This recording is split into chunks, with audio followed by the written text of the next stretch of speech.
Bom, queria então dar a todos as boas-vindas a mais um encontro do seminário o que a ciência, o que a ignorância pode nos ensinar ou o que podemos aprender com a ignorância, uma promoção conjunta do Instituto de Estudos Avançados da Universidade de São Paulo e do Instituto Questão de Ciência.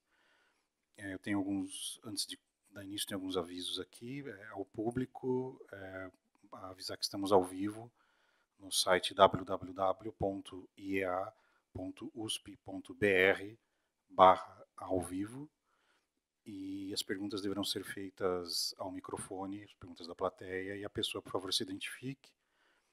Pedir a todos que ponham seus celulares em modo silencioso, por favor, e quem estiver nos acompanhando online, questões podem ser enviadas para o e-mail iearesponde, uma palavra só, um R só, né, iearesponde, @usp.br. O vídeo e as fotos deste evento estarão disponíveis na mediateca do IEA, que é www.iea.usp.br/mediateca, ou no canal do IEA no YouTube, dentro de 5 dias úteis.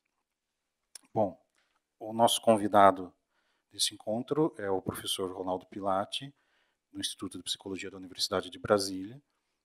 O professor Ronaldo é autor do livro Ciência e Pseudociência, é uma obra de divulgação científica, de comunicação da ciência com o público.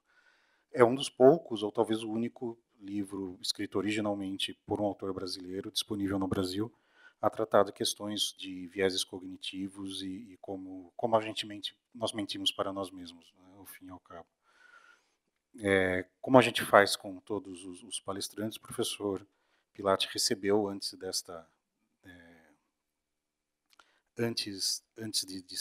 quando foi convidado para participar desse evento, o professor Pilatti também recebeu 3 questões que fazem parte do nosso projeto de traçar um perfil psicológico dos participantes. São questões validadas, não vou dizer por quem, nem por qual método, mas enfim, são validadas, e cujas respostas dançam uma luz sobre a personalidade do palestrante. Então, a primeira questão é: qual o seu processo de arroz e feijão? Como você coloca o arroz em cima do feijão, embaixo do feijão, ao lado do feijão, ou em alguma outra configuração que o universo em 3 dimensões permita. A resposta do professor Pilatti: arroz primeiro, feijão depois, então arroz embaixo, feijão em cima. Ele faz um sanduíche em várias camadas, um Oreo de arroz e feijão, basicamente. Sempre assim, de preferência todos os dias. Nada mais ressalta minha brasilidade do que a vontade de comer arroz e feijão quando retorno das viagens de além-mar. Ele é um saudosista do arroz e feijão. Segunda questão, a resposta do professor Pilatti nos revelou que nós temos um viés etnocêntrico no nosso questionário, porque a questão é biscoito ou é bolacha. Ele respondeu que nunca havia se deparado com esse dilema, porque afinal ele é da região centro-oeste do Brasil, onde a polêmica biscoito e bolacha não graça com tanta fúria quanto aqui entre nós. Mas depois dessa consideração, o professor Pilatti disse que a questão merece uma análise conceitual cuidadosa. Sim, ele faz uma série de considerações que eu acho que ele deveria trabalhar um paper sobre o assunto. É uma questão sobre a profundidade filosófica da questão, e ele sugere uma análise conceitual do problema.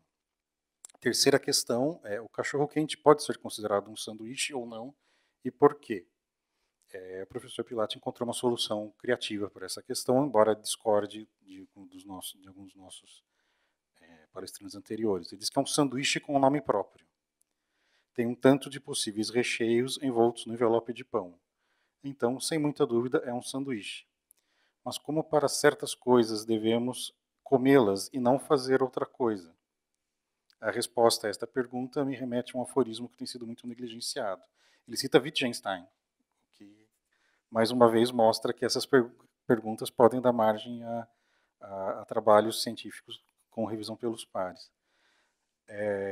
E a citação é a mais famosa do Tratados Lógico-Filosóficos: sobre aquilo que não se pode falar, deve-se calar. No caso do cachorro-quente, parece mais apropriado calar para dar espaço para a boca saborear os ingredientes. É uma lição de sabedoria que todos levaremos deste encontro, sem dúvida. Então, agora, por favor, recebam o professor Ronaldo Pilar.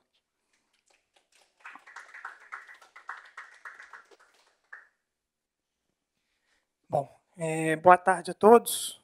Eu queria, antes de começar a falar, parabenizar a iniciativa do IQC, do IEA. Acho que é uma oportunidade muito interessante e importante discutir esse assunto no ciclo, né? Tem várias conferências, algumas conferências já aconteceram, várias outras virão aí. E a gente tem acho que sempre é um momento apropriado para discutir esse tipo de coisa, mas talvez nós estejamos vivendo um momento onde isso é mais importante, né? Ou talvez esse assunto esteja mais na pauta do que em anos anteriores. Então, acho que isso é uma iniciativa realmente relevante. E agradecer o convite para poder conversar um pouquinho aqui das coisas que eu tenho me preocupado, como uma contribuição para a gente buscar entender a ideia da ignorância e o impacto que isso tem em muito do que a gente faz em ciência. Bom, o título que eu propus aí para essa fala aqui hoje, que eu estou planejando que deve durar 50, 60 minutos no máximo, assim, espero não me delongar muito, para podermos conversar um pouco, a máquina de crenças é a ignorância do que é a ciência, já dá mais ou menos uma tônica de como é que eu vou querer abordar essa questão e como é que eu vou querer contribuir com essa temática, né? Então, veja, teve uma questão inicial que a gente se pensa quando vai falar sobre ignorância, é sobre a definição do que seja ignorância, né? Coloquei aqui um conjunto de reticências nesse slide, mas não necessariamente eu vou propor definições ou questões mais conceituais, como eu sugeri que na questão do biscoito ou bolacha fosse feito.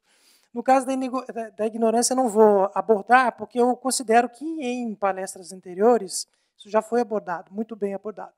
Acho que o Lenin já fez uma apresentação sobre uma perspectiva sociológica, etimológica até, se eu bem me recordo da conferência dele, que eu tive a oportunidade de assistir na Mediateca do IEA, porque eu não tive a oportunidade de estar aqui com vocês, bem como o Marco também abordou sobre uma perspectiva evolucionista, uma análise evolucionista dessa questão da ignorância. Então, eu não vou propriamente contribuir ou trazer contribuições aqui sobre uma ótica ou conceitual, ou etimológica, mas vou tentar me deter mais nas questões associadas à cognição da ignorância, já que minha área de pesquisa, minha área de formação, então a ideia é passar, ou falar, ou refletir um pouco sobre esse aspecto. Tá? E coisas como saber que ignoramos, é uma dúvida que surge com esse tipo de elemento, né?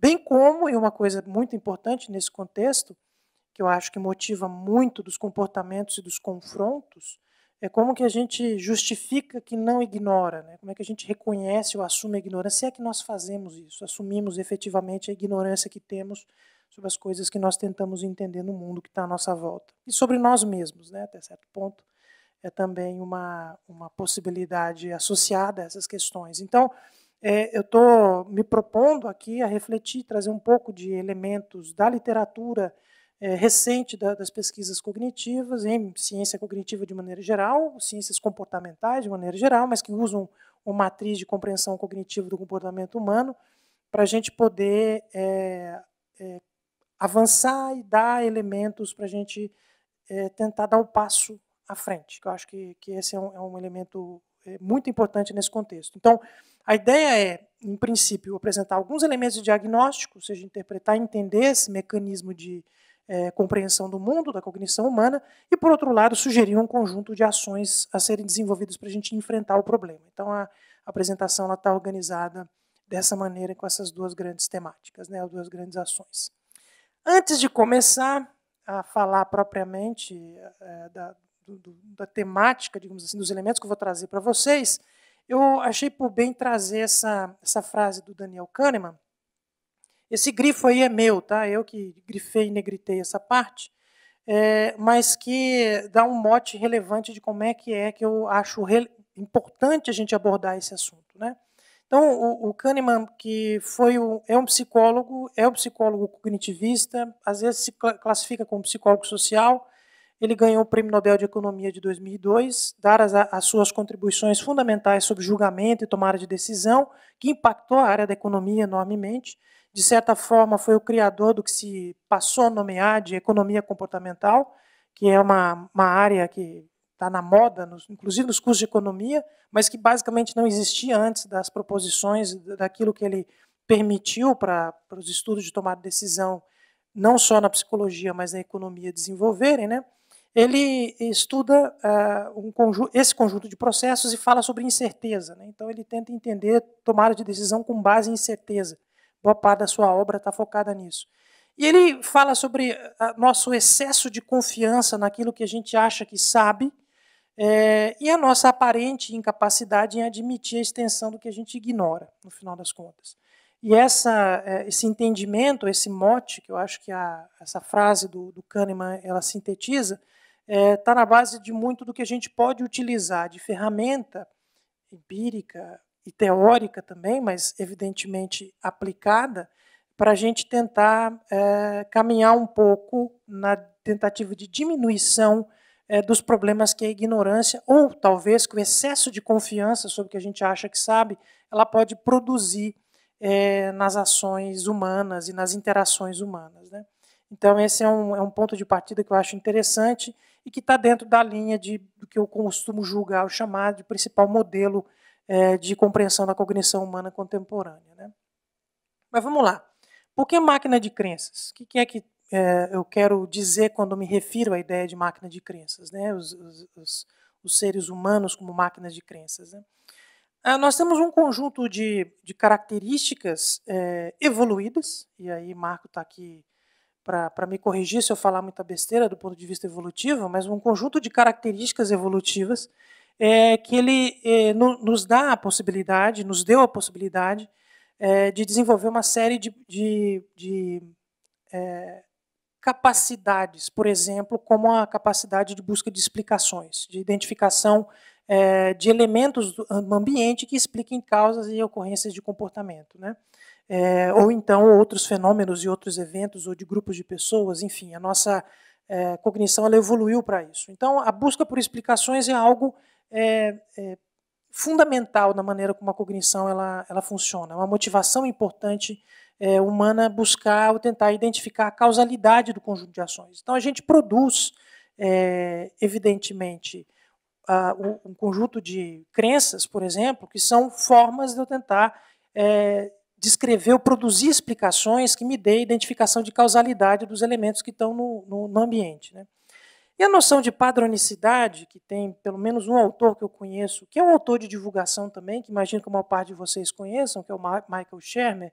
Ele utiliza essa expressão em alguns dos livros dele de divulgação sobre crenças em coisas estranhas, por exemplo. Ele fala da ideia, da noção de se observar, da necessidade de buscar explicações a partir da identificação de padrões. Então, isso é algo que a pressão evolutiva na nossa espécie ela acabou resultando nisso, né? Então, padrões como causadores dos fatores para que eles sejam explicados, né? Então, essa cognição evoluída ela se desenvolve para se lidar com a questão das pressões adaptativas. E uma outra coisa que a gente não pode efetivamente esquecer é que essa estrutura cognitiva ela se desenvolve num ambiente social, cultural, que também exerceu um conjunto muito significativo de pressões. Há um debate nas teorias evolutivas sobre como, de que maneira isso acontece, mas há modelos que tentam explicar isso, né, como o da coevolução gene-cultura, por exemplo, em que esse tipo de característica gregária ela também está na gênese de muito do que a gente utiliza para conseguir explicar coisas que estão à nossa volta.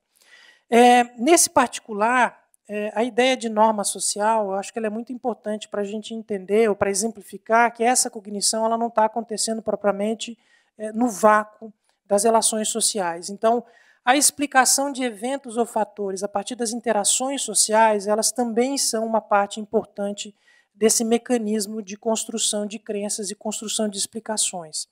As normas sociais, de certa maneira, elas são entendidas como um conjunto de regras arbitrárias que os grupos sociais eles criam ou criaram desenvolveram para lidar com as pressões ambientais, para resolver problemas ambientais, para resolver também problemas sociais que a dimensão de convivência gregária ela produzia. Elas são arbitrárias porque não necessariamente elas são criadas a partir de elementos objetivos de funcionamento, né? Na história da psicologia social, há um experimento muito importante que foi feito na década de 30, pelo Sheriff, em que ele testou, e é um tipo de referência de livro-texto introdutório da disciplina, mas que ela é importante para a gente ver o papel central que a ideia de norma tem nesse contexto. E quando você coloca as pessoas em situações ambíguas, não pessoas isoladamente, mas pessoas em grupos, né, pequenos grupos sociais, é o que ele testou experimentalmente. E essas situações não têm um padrão, um critério muito claro, há uma tendência geral de que as pessoas elas vão interagir, se comunicar e tentar identificar nesse elemento que não tem um padrão objetivo claro, uma regra para explicá-lo. O que ele fez, no caso específico, foi o experimento autocinético, né, em que há um fenômeno que tem a ver com a acomodação da luminosidade no nosso olho. Quando você está em um quarto muito escuro, você pode experimentar fazer isso em casa. Deixa o quarto totalmente escuro e projete uma luz, por exemplo, na parede. Quando você olhe fixamente para a luz, quando você observar essa luz, ela vai começar a se mexer, mas por uma questão de acomodação da maneira como o seu olho percebe essa informação luminosa em um ambiente sem luz. E ele colocou os participantes em grupos para resolver esse dilema, eles tinham que dizer no final da tarefa qual que era a distância que a luz tinha se mexido na parede. E essa criação da ideia do compartilhamento de norma, que é a regra arbitrária, é um dos exemplos de como a gente também cria ou desenvolve crenças a partir dessas interações sociais. Muitas das coisas que a gente acaba utilizando como elemento, como referente para explicar o mundo que está à nossa volta, vem das interações sociais. Aqui no slide eu projetei, eu coloquei aqui mais um elemento, que é a ideia da preparação da mandioca brava, que é um outro exemplo de como você pode criar mecanismos para resolver um problema bastante prático, que é resolver a preparação de um alimento para se comer, em que grupos indígenas, por exemplo, da América do Sul, eles desenvolveram essas estratégias, eles transmitem essas estratégias de geração para geração, de como é que você vai minimizar o problema da toxina que essas mandiocas têm para que ela possa ser passível de ser comida, né? Seja elemento de alimentação. E isso também, em algum momento da dinâmica de funcionamento desses grupos, ela foi um problema que não tinha uma solução clara, mas provavelmente por muita gente ter padecido em função da alimentação da mandioca sem a comida, sem a liberação da toxina, você desenvolveu formas para lidar com isso e as normas elas passam então a ser transferidas efetivamente, né? Então você tem esse mecanismo cognitivo que evoluiu nesse contexto de pressões adaptativas, as pressões sociais elas estavam presentes também, e a construção de crenças ela é um papel relevante aí, tanto do ponto de vista de contato social como de mecanismo intraindividual de explicação do mundo que está à sua volta, produzindo o que nós somos hoje, uma máquina que vai conseguir desenvolver crenças para explicar o seu mundo, para que ele seja mais passível de ser vivido, digamos assim. Além disso, né, quais outros elementos que fazem parte? Vocês já vão entender porque tem essa foto aí, logo em breve. Há uma outra característica também importante, muito influenciada pelos padrões de interação social, que é a ideia de que inicialmente as pessoas tendem a acreditar, ou seja, a encontrar a explicação para depois construir justificativas.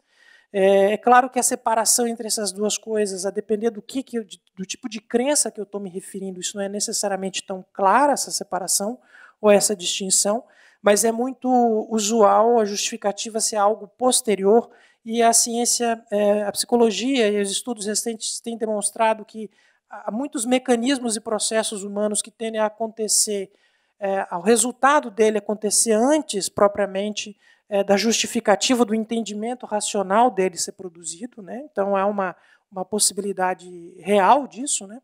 Isso tem a ver com o modelo dual da cognição. Eu não vou me deter na explicação disso aqui, isso foi comentado em algumas das outras apresentações, na primeira apresentação do professor. que apresentam, falam um pouco sobre isso, né? Mas a ideia é de que nós temos formas diferentes de processar a informação, didaticamente divididas por esses modelos, mas quando a gente está processando e entendendo o mundo que está à nossa volta, eles estão operando de maneira conjunta. Essa forma de funcionamento descrita pelo modelo dual, ela é bastante eficiente e ela funciona na maior parte das situações em que nós vivemos, mas ela tem um subproduto que é o que, em geral, se fala ou se chama de vieses cognitivos, né? Esses vieses eles vão ter, na minha avaliação, um papel importante para a gente entender como crenças são construídas, compartilhadas, muitas delas são mantidas. Esses vieses, a maneira como a literatura tem apresentado ou tratado disso, tem descrito muitos, como o viés de confirmação, o viés de meu desempenho ser melhor que a média dos demais, ou eventualmente de um otimismo irrealista em que as coisas vão ser melhores do que elas realmente são, em prospecções futuras que nós fazemos. Tem muitos outros, fala-se num códex de vieses cognitivos, com mais de 180, ainda que eu avalie muitas vezes que isso seja um pouco de exagero, porque o termo viés, às vezes, ele é estendido, o viés cognitivo, né, para coisas que não necessariamente a gente poderia chamar de viés, é um problema de análise conceitual, mas não vamos entrar nele nesse momento. E o fato é que esse modelo dual ele traz esse conjunto de consequências do seu padrão de funcionamento, né? E para chegar aqui num exemplo que eu acho que ele tenta refletir um pouco da interação entre aspectos da maneira como o mundo é entendido, né, e da maneira como a nossa cognição se acomoda para entender esse mundo, e das interações sociais como um padrão fundamental da manutenção dessas crenças, esse caso da seita chamado Portão do Paraíso, eu acho que ele é bastante paradigmático. Essa foto é do cometa Hale-Bopp, ele é um cometa que teve uma aproximação que o permitiu se tornar visível, inclusive a olho nu, que eu saiba, a última vez em 1997. E nesse ano, existia uma seita no interior dos Estados Unidos. Isso não é uma novidade para quem já se deparou nessa literatura, que de vez em quando há um grupo social que define ou que faz alguns cálculos baseados em algum tipo de crença de que o mundo vai se acabar.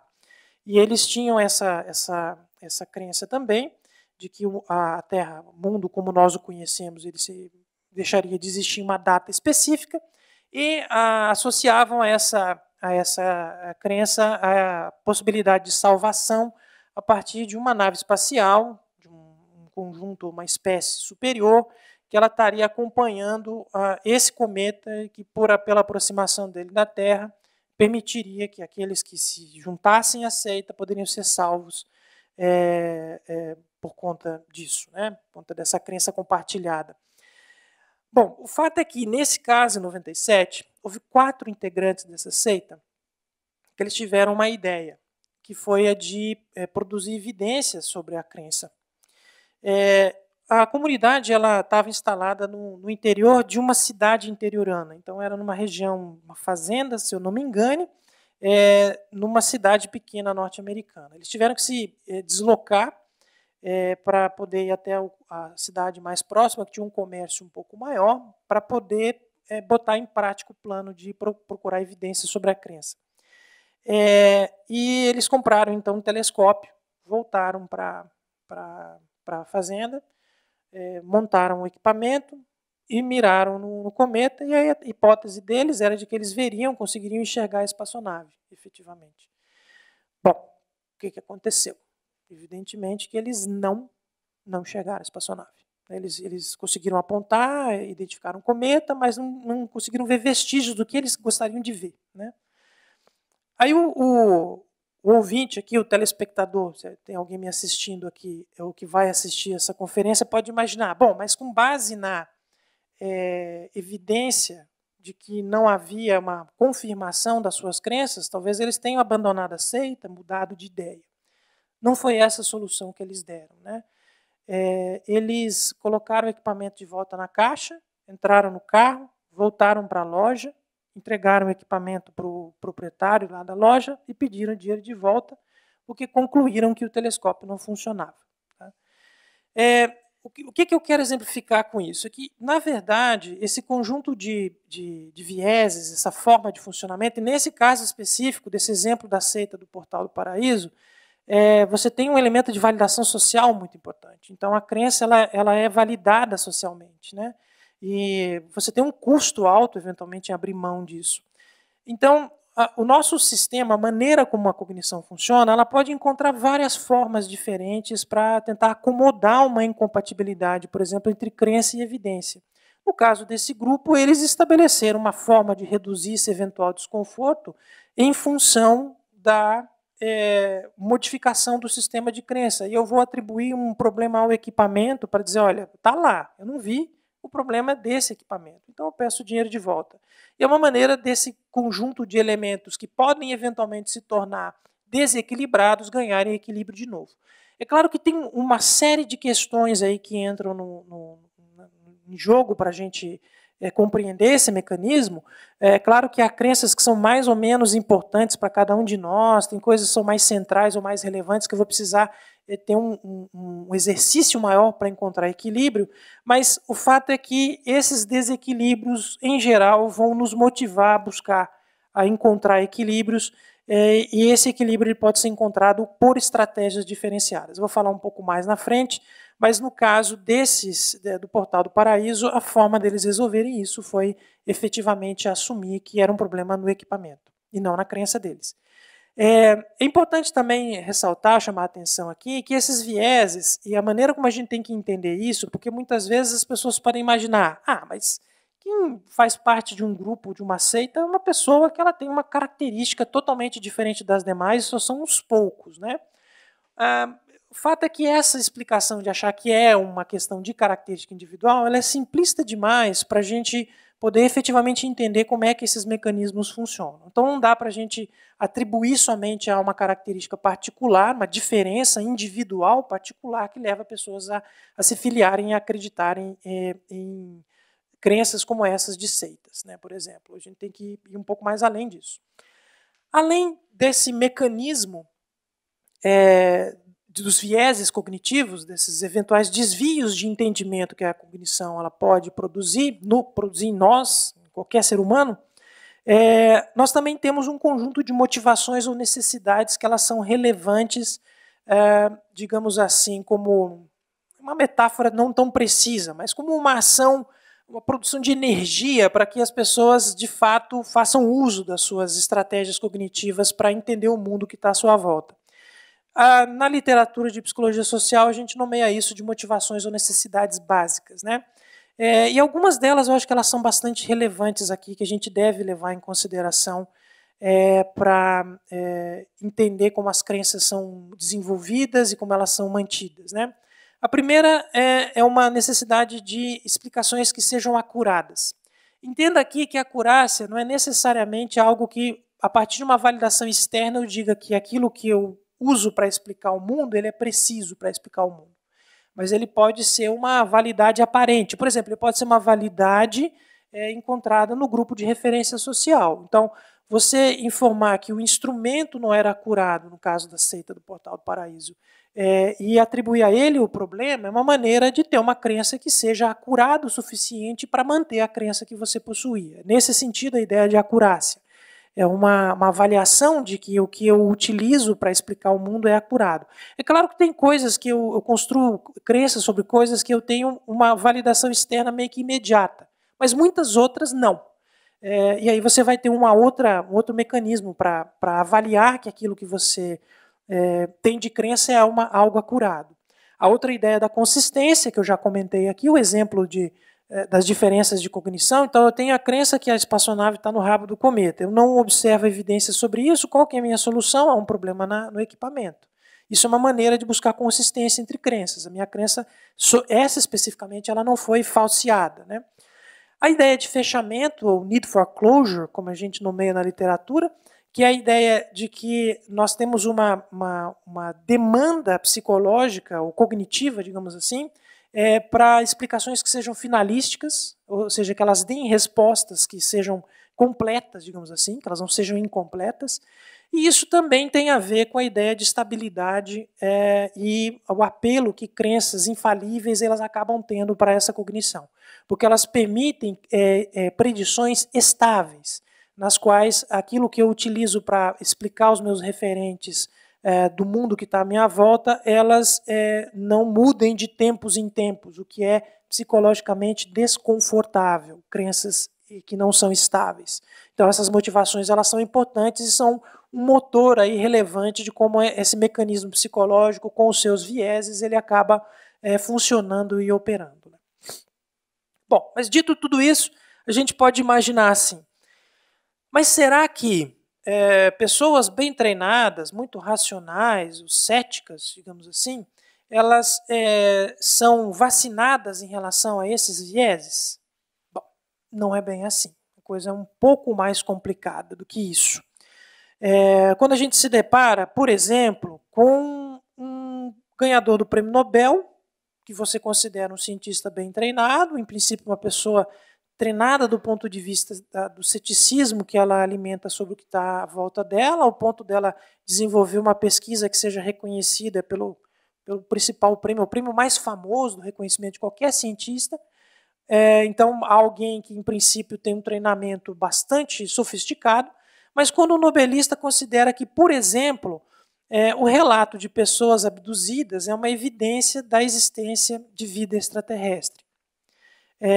Isso existe, é um caso real. O Michael Sherman descreve esse caso, se eu não me engano, no livro dele, Crenças, porque as pessoas acreditam em coisas estranhas, né? O título tem algo a ver com coisas estranhas, crenças em coisas estranhas. E ele descreve o caso real de um nobelista que ele entrevistou, em que ele considerava isso. Além de ter outros elementos de negação no discurso desse nobelista, em que isso também estava presente. Então, a gente vê, tem evidência disso, né? Também posso imaginar em casos um pouco mais corriqueiros, não tão pontuais, como esse o caso que o Sherman descreve, né, mas que são mais frequentes e a gente nota provavelmente com maior frequência na nossa vida cotidiana, que são cientistas que eventualmente se automedicam com homeopatia. Isso também acontece. E, de uma certa forma, é uma maneira de se tratar dessa questão que aparentemente é um paradoxo, aparentemente é incoerente, quando você vai ter em princípio, crenças céticas que dão espaço nessa cognição para justificar comportamentos que não partilham da ideia de ceticismo, em princípio, né, que levaria a uma prática como essa. Então, existe isso. Né? O Richard Feynman, ainda que ele não estivesse tentando fazer isso, ele é um físico, né, ele não estava interessado em entender, mas tem uma frase de um discurso dele que eu acho muito, muito interessante, que descreve um pouco dessas coisas, que de alguma forma eu tentei sistematizar no livro que Carlos comentou aqui quando estava me apresentando, no começo da sessão.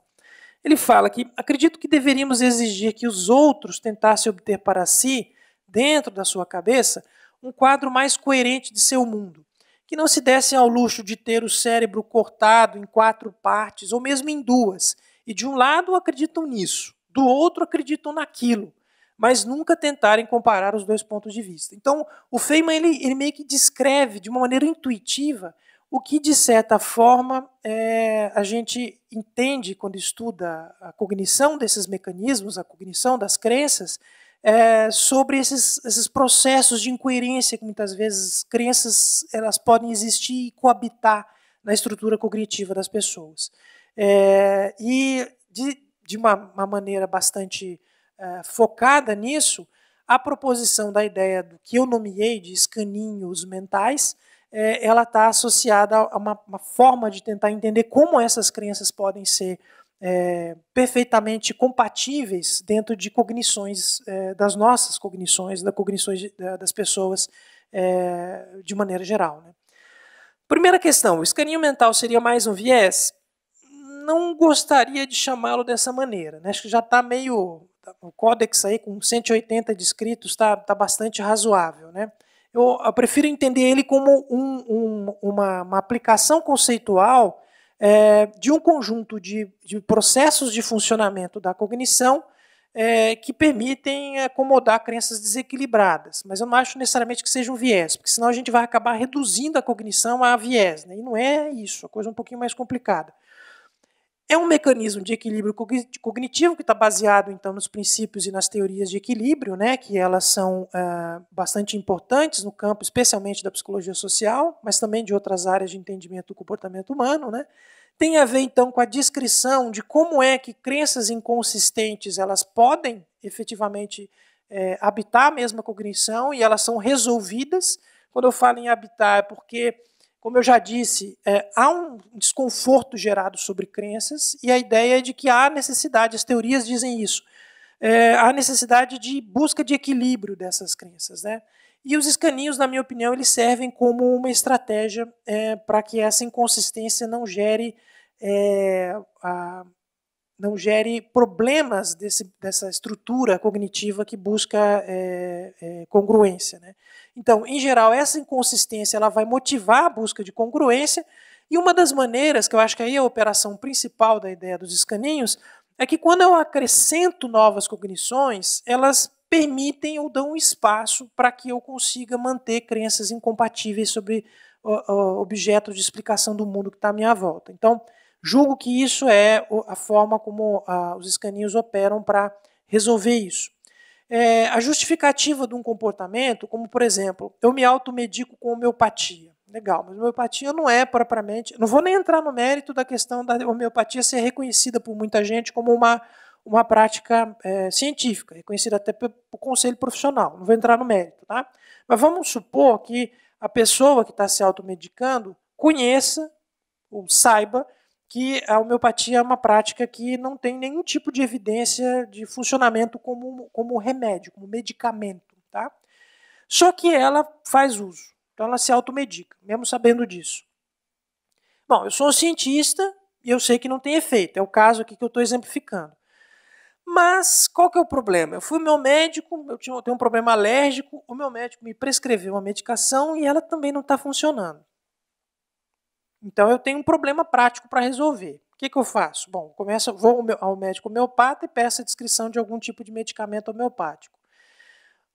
Qual que seria uma possível justificativa de operação dos escaninhos mentais? A ciência ela não descreve completamente bem o mecanismo da alergia. Não é muito entendido. Então, se não é muito entendido, talvez, por não ser explicado adequadamente, o raciocínio homeopático, pseudocientífico, nesse caso, ele possa fazer sentido. Tá?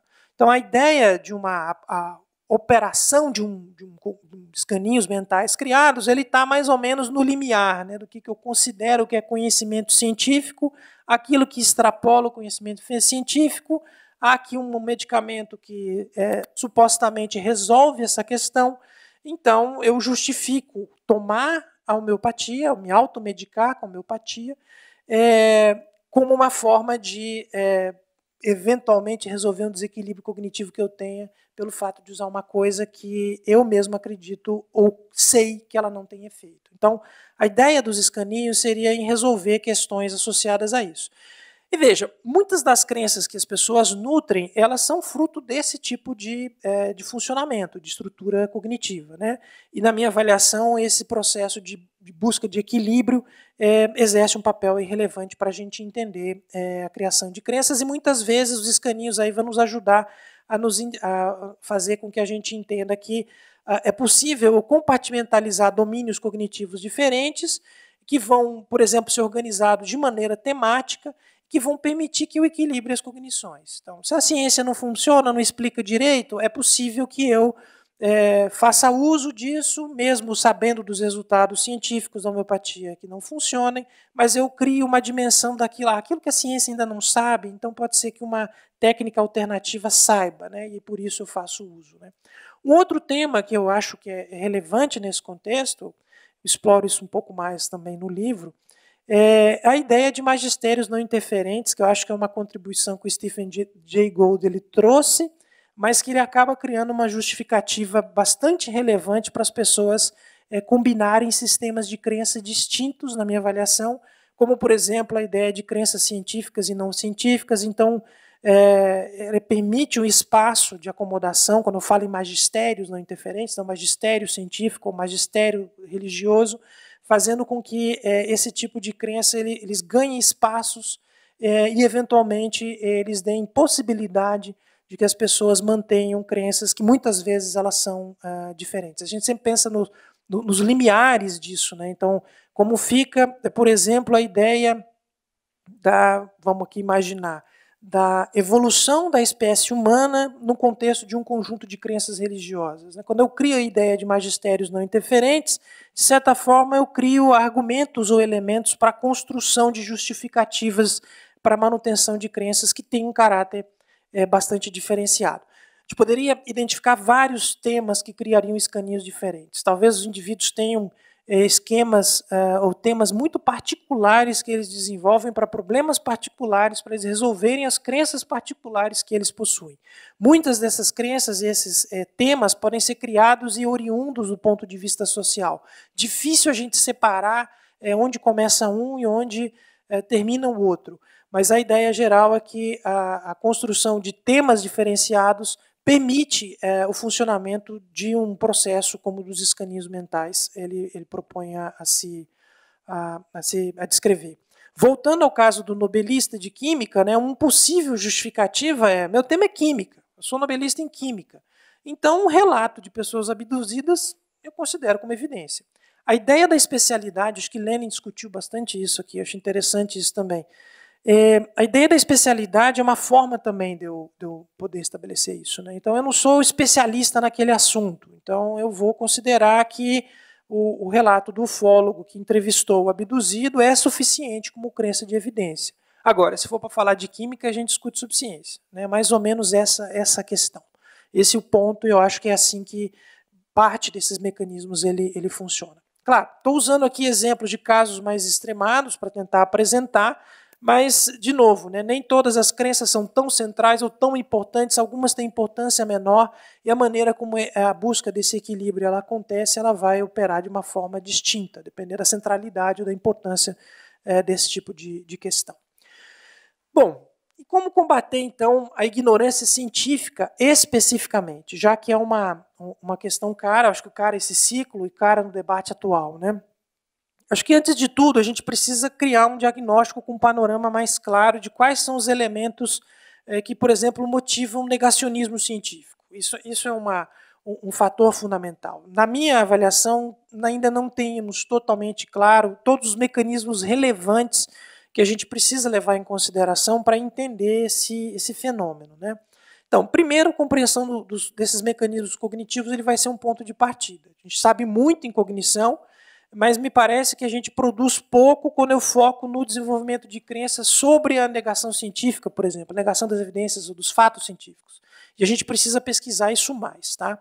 Então, no fundo, é uma perspectiva, uma pegada focada desses modelos cognitivos aplicados à ideia de como o conhecimento ele é produzido para as pessoas, ou produzido não no sentido do conhecimento científico, mas no sentido de todo tipo de referencial de conhecimento que as pessoas usam para elaborar suas crenças, né?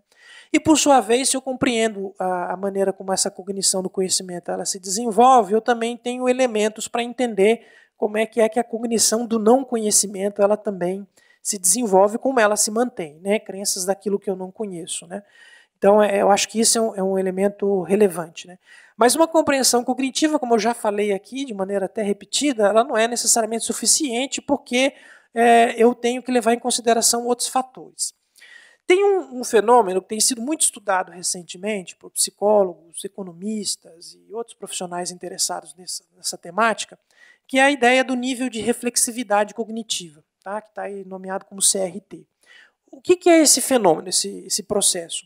Ele tem a ver com o nível de engajamento que as pessoas fazem para elas refletirem e pensarem sobre coisas. Eu poderia dizer assim, é um nível de racionalidade de uma pessoa? Poderia, ainda que racionalidade me parece ser um termo muito pouco preciso, por isso a ideia de reflexividade cognitiva, que tem a ver com o envolvimento em tarefas que exigem pensar de maneira alternativa, pensar de maneira crítica, né? Essa é a ideia. E é interessante notar que eu poderia imaginar assim, mas então, se eu tenho pessoas com alto nível de reflexividade cognitiva, naturalmente essas pessoas vão endossar menos crenças que sejam distantes de sustentação nas evidências ou coisa do gênero. Isso não necessariamente é verdade. O que a pesquisa recente tem mostrado, por exemplo, na área de notícias falsas, né, que é um tema super, um hot topic em psicologia, sobre notícias falsas. Ou outras crenças, também sobre crença teísta, né, crença em Deus, você tem alguns estudos que também avaliam o nível de reflexividade.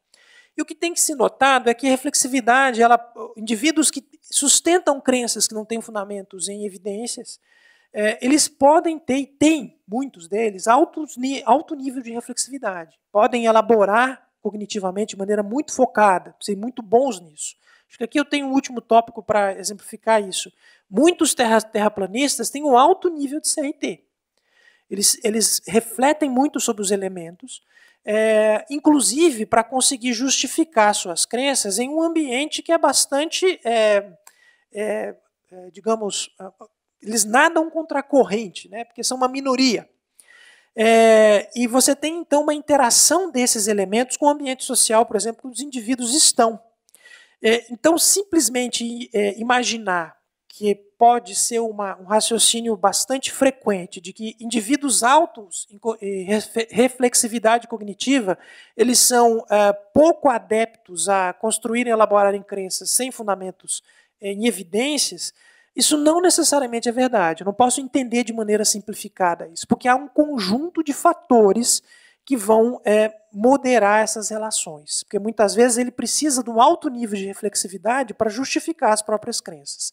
Principalmente quando essa crença é sistematicamente confrontada. Eu acho que os terraplanistas são um exemplo típico disso, né? É bastante interessante a gente entender isso, e é um exemplo de como que a gente ainda precisa produzir mais conhecimento, mais evidência empírica para entender como isso funciona, para pensar em ações de intervenção. O que mais? Sobre diagnóstico, né? A questão do vácuo social, né? A gente não pode deixar isso de perder isso de vista, porque as crenças, essa cognição, ela não funciona no vácuo social. Você tem comunidades ou espaços sociais onde as suas crenças são validadas ou não validadas. Se elas forem arbitrárias e distantes da realidade, mesmo assim, se elas forem socialmente validadas, isso é muitas vezes uma condição suficiente para que os indivíduos mantenham crenças. Então você tem essa dimensão que deve ser levada em consideração. No momento atual, evidentemente, a discussão sobre as redes sociais é algo fundamental, porque é um espaço que potencializa o encontro da validação social de suas crenças. É também um espaço em que as pessoas podem, de maneira conjunta, desenvolver mecanismos e justificativas racionais ou racionalizações para as crenças que elas mantêm, mesmo que essas crenças sejam não sustentadas por evidências empíricas, né? Então, esse é um outro aspecto. O fato é que crenças estranhas, né, entendendo aí crença estranha nesse caso como aquilo que não tem fundamento em evidência empírica, ou então o negacionismo do que a evidência empírica me aponta em relação a isso, o negacionismo científico, é algo que sempre teve presente na história humana. Não acho que isso seja um assunto de agora. Mas é bem verdade que agora a gente tem uma manifestação diferenciada, em parte, não dá para dizer que é unicamente por conta disso, mas acho que uma parte importante dessa questão ela está associada a esses encontros virtuais. Acho que terraplanistas sempre existiram, mas, por outro lado, as redes agora possibilitaram o encontro que antes ele não acontecia. Tá? Ou não acontecia com tanta frequência. Né? Agora as pessoas podem se encontrar virtualmente com muito mais facilidade, e isso é muito importante para entender as espirais nas quais as crenças elas são mantidas e reforçadas socialmente. Né? Então esse é um aspecto essencial. Então as evidências recentes que a gente tem, elas vão reiterar que as redes elas têm um potencial aí muito importante na manutenção e desenvolvimento dessas crenças. Né? Bom, um pouco mais de diagnóstico ainda. Né? Acho que a comunidade científica falha muito no processo de comunicação. Ela acaba tendo um enfoque de comunicação muito centrado no seu próprio círculo. Eu partilho de um entendimento, né, de que os cemitérios de comunicação científica são as revistas científicas. Quando eu uso essa expressão, uma expressão forte, evidentemente, né, sobretudo falando para cientistas, muitas vezes, que podem estar assistindo, acompanhando esse ciclo, mas eu acho que há um esforço muito pequeno, ou muito tímido ainda, da comunicação científica, mesmo aquela feita para os pares, dela ser uma capacidade de estruturação de prosa de comunicação mais interessante. Isso afasta a possibilidade de pessoas de fora do círculo delas acessarem esse conteúdo. Isso porque eu acho que a gente ainda vive uma situação de mensagem dúbia em relação a esses aspectos, né?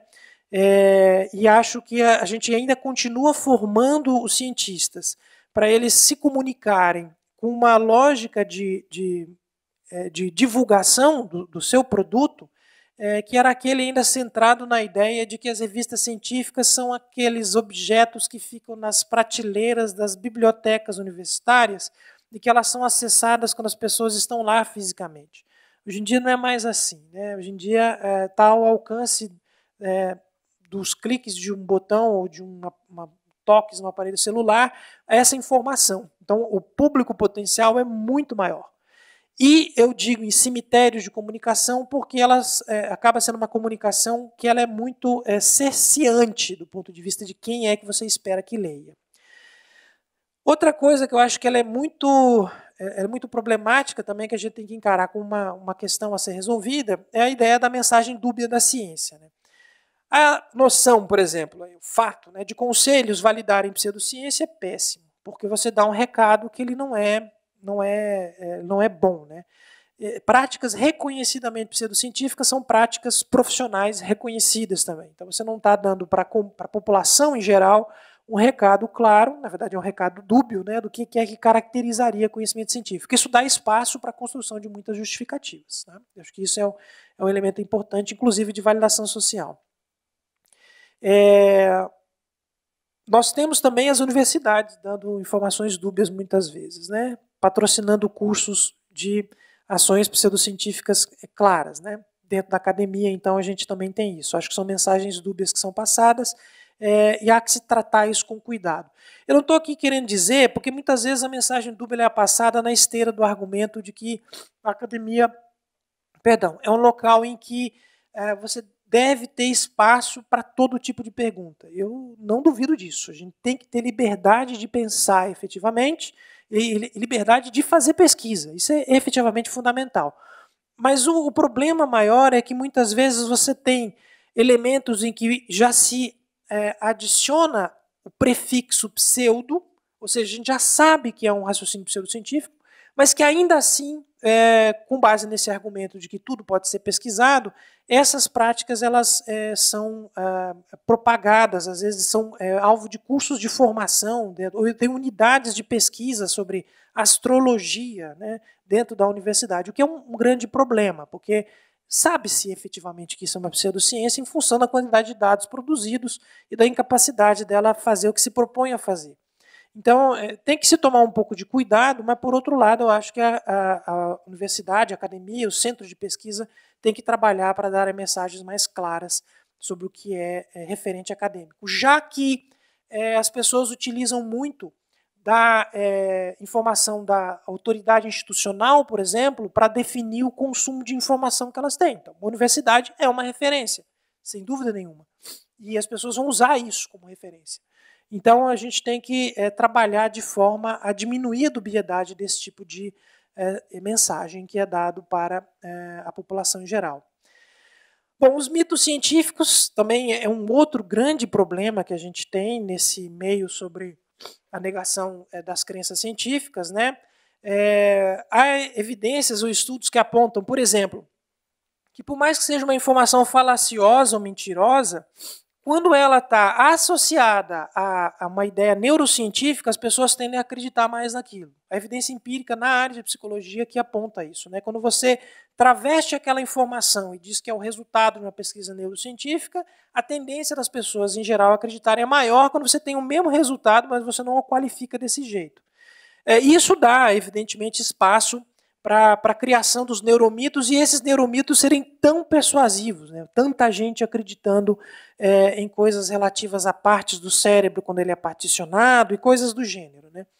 Os mitos médicos também estão presentes, eles são frequentes, né, nesse meio, nesse campo, né, da criação de ideias que aparentemente são científicas, mas não são.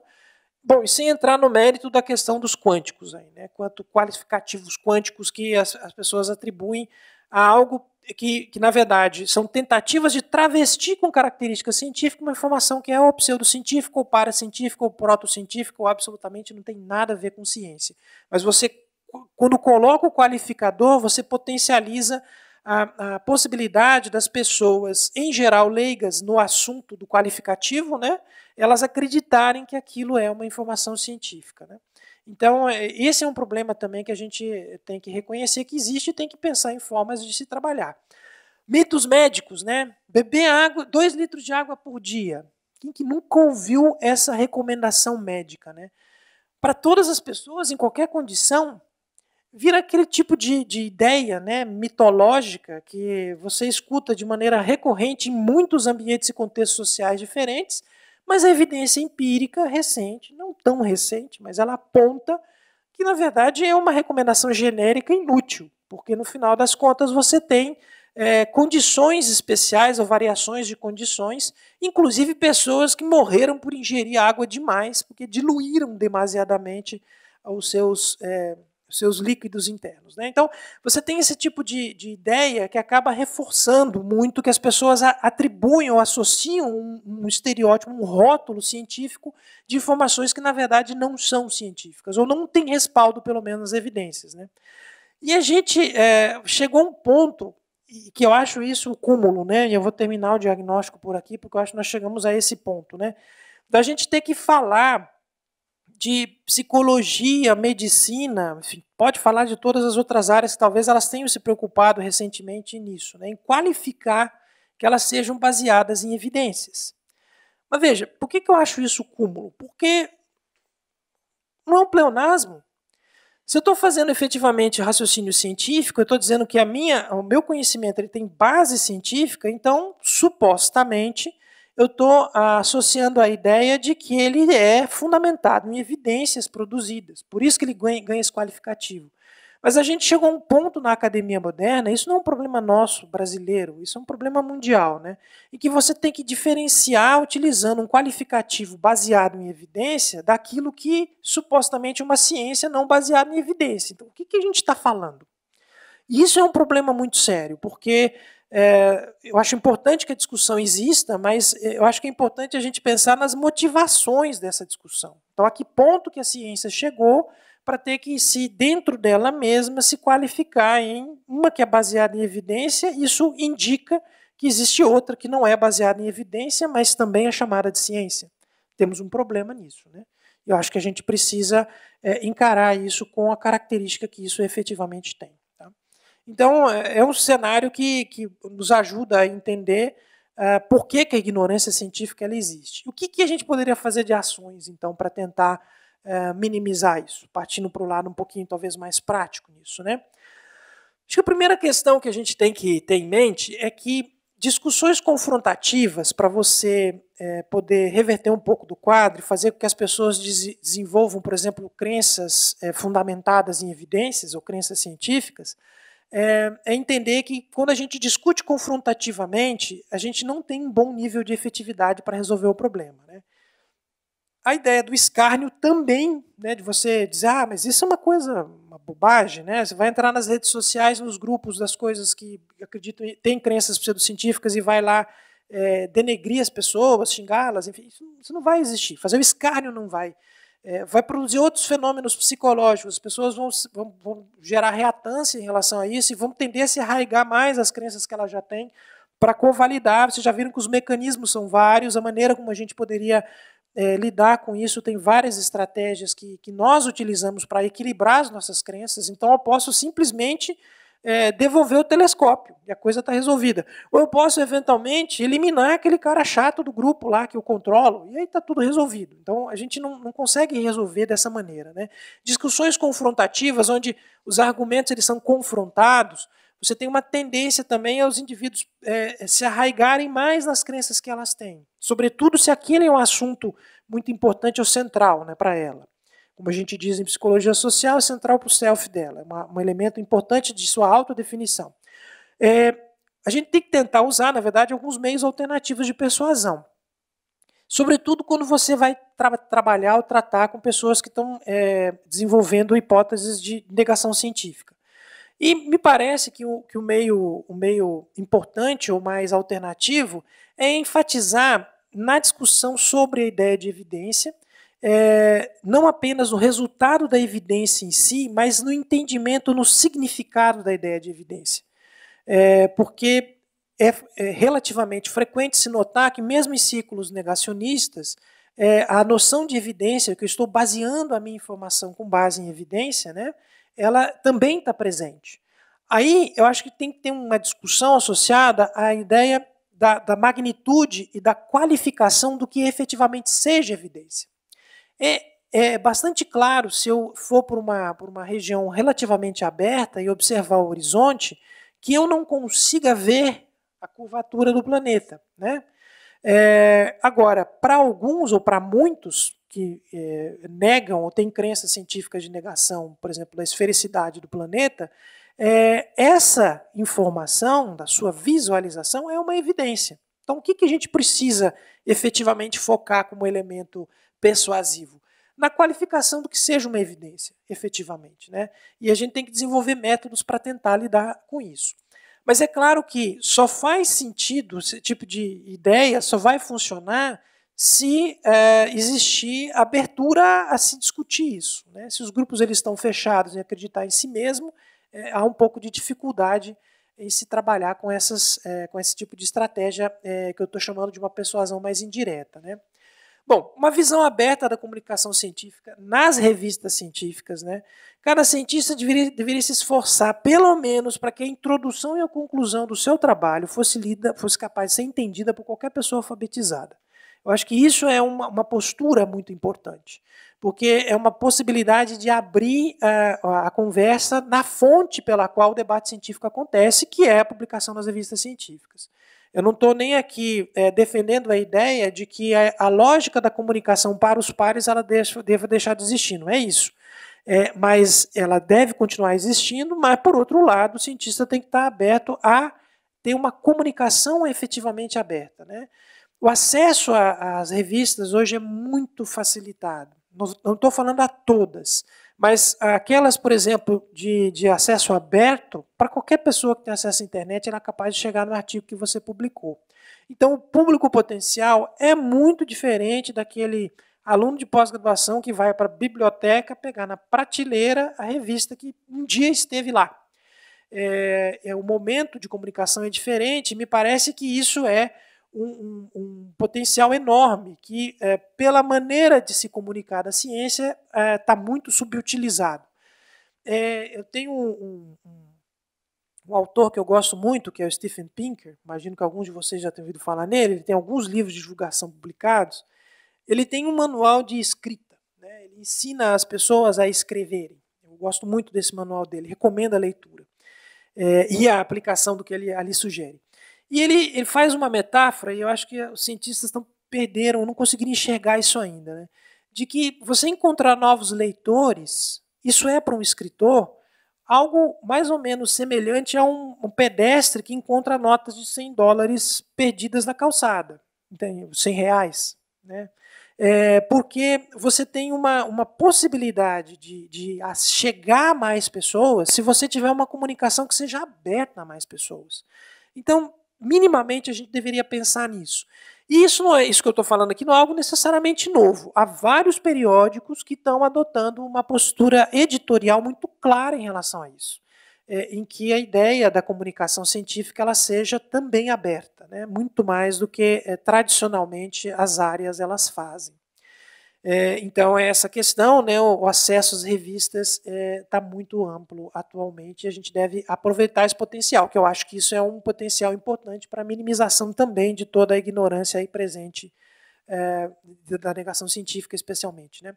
Então, uma outra coisa, né, de um ponto de vista mais, talvez utópico, vou dizer assim, mas eu acho que a gente tem que investir nisso. Nós temos um papel, uma responsabilidade nisso. A gente tem que ensinar menos. Talvez a gente tenha que ensinar mais, ou ensinar tanto quanto a gente ensina, mas tentar inspirar mais o ensino de ciência no nível fundamental. Isso é uma ação, sabe, muito importante, porque ela está focada na formação de base do entendimento desde o seu princípio do que seja a ciência. Porque muitas vezes a ciência está alicerçada, alijada para uma dimensão da vida das pessoas que estão sendo formadas no ensino fundamental, distante até da realidade delas. Realidade no sentido da resolução dos problemas diários. Né? E se isso for trazido para mais perto, acho que a potencialidade de se entender coisas mais para frente ela é muito maior. Né? Então, nesse sentido, a ideia não é apenas que o ensino foque no conteúdo das coisas que devem ser conhecidas, mas também e principalmente na forma que a ciência utiliza para pensar sobre o mundo, sobre o comportamento, sobre as próprias pessoas. Então, eu acho que esse é um elemento que falta e que o investimento é muito pouco nisso. É sempre um desafio, porque eu estou falando em algo que para o Brasil é um desafio eterno, né? Ter um ensino fundamental de qualidade, mas a gente precisa também mudar a maneira pela qual a ideia de qualidade desse ensino ela é entendida, sobretudo para o ensino do pensamento científico. Né? Não adianta limitar a ideia de compreensão pública da ciência, aí vai uma crítica que eu teço a muito desses levantamentos mundiais sobre conhecimento público da ciência. Não adianta eu apenas limitar esse tipo de levantamento à ideia de nomeação de conceitos, ou entendimento de conceitos básicos, ou a nomes de cientistas, ou então a instituições científicas específicas. Né? A gente tem que tentar ir além, porque veja, aqui eu estou apontando na pesquisa de levantamento sobre compreensão pública, porque eu acho que esse tipo de elemento na pesquisa de levantamento de opinião pública da ciência, ela é um reflexo da maneira como a ciência é pensada desde o início do processo de formação, porque ela está muito mais focada numa perspectiva de falar sobre conteúdos específicos, ensinar o que é gravidade, ou ensinar o que é uma reação química, ou ensinar o que é evolução, e muito pouco na ideia ou na dinâmica da forma de pensamento que a ciência ela produz, ela permite desenvolver, e ela teria com isso um potencial muito maior para essa formação fundamental. Então a gente acaba tendo um ciclo que se retroalimenta, e isso precisa ser efetivamente alterado. Eu acho, eu não tenho evidência empírica disso, então infelizmente é algo que a gente tem que produzir também, é uma oportunidade. Mas eu acho que parte dos problemas sobre negacionismo que a gente tem hoje está muito associado a uma formação que ela não está focada naquilo que realmente deveria ser o foco da formação científica no ensino fundamental. E isso é algo que a gente tem que debater de maneira aberta e pensar em estratégias para minimizar isso. Né? Bom, a divulgação científica ela deve incluir, né, a forma pela qual a ciência funciona, não só o que da ciência, o resultado do conhecimento científico, né, de forma a melhorar a compreensão do que seja propriamente ciência e o pensamento científico. Né.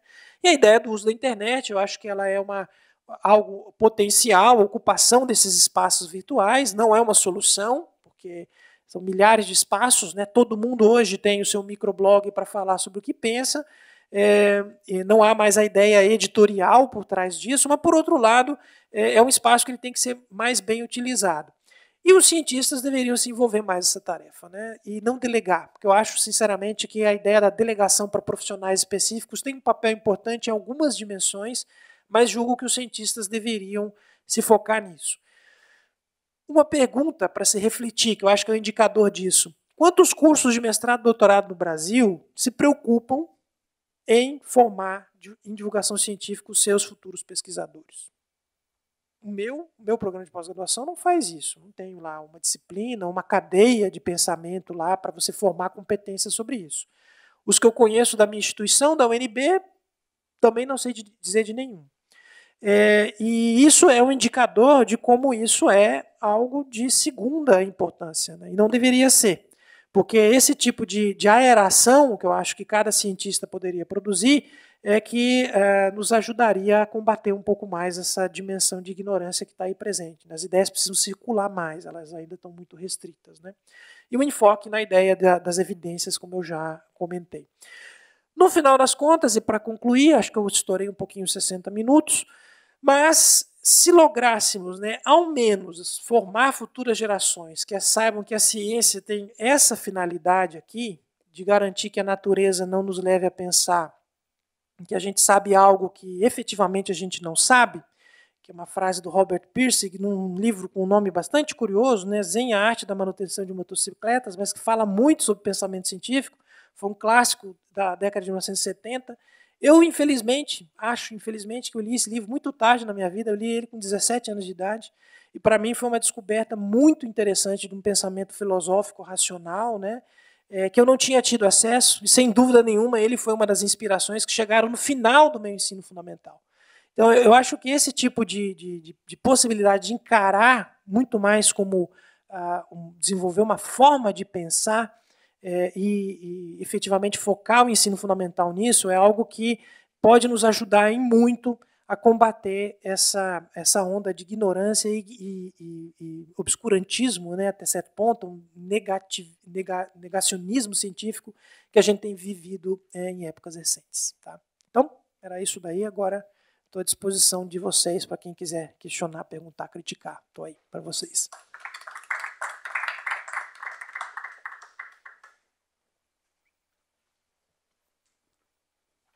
Bom, agora eu volto a agradecer ao professor Pilati pela fantástica apresentação. Acho que ele conseguiu resumir, reunir vários conceitos importantes e apresentou algumas ideias muito instigantes, muito interessantes. E, bom, perguntas da plateia, se vocês...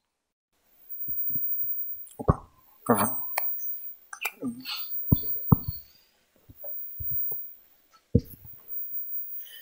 Obrigado pela apresentação, foi bem interessante. Agora, eu gostaria de ressaltar um ponto. Na sua apresentação, fica a impressão de que a ciência é uma coisa bem definida. Existe a ciência. E, na verdade, existem vários tipos de conhecimento científico que não preenchem a realidade inteira de jeito nenhum. Esse é o ponto mais importante de todos, ou seja, o cientista precisa saber que o conhecimento dele é limitado. E o que eu percebo é que existem muitos cientistas de certas especialidades que caem numa máquina de crença na ciência dele.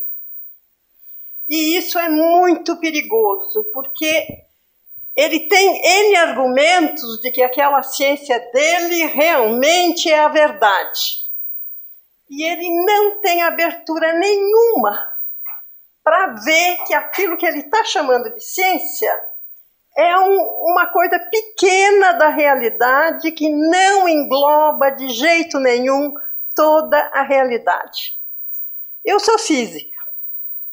Formação ampla em matemática, física, depois fui para interdisciplinaridade, trabalho na fronteira de física, química e biologia, depois enveredei por evolução humana, e o que eu noto é isso, entende? Quer dizer, não existe humildade da parte da maioria dos cientistas de perceber que o conhecimento dele é num certo universo restrito.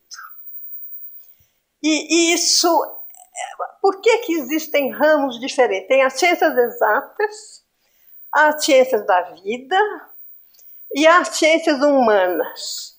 Depois você inventa um negócio que é ciência da natureza, que você não sabe bem o que é.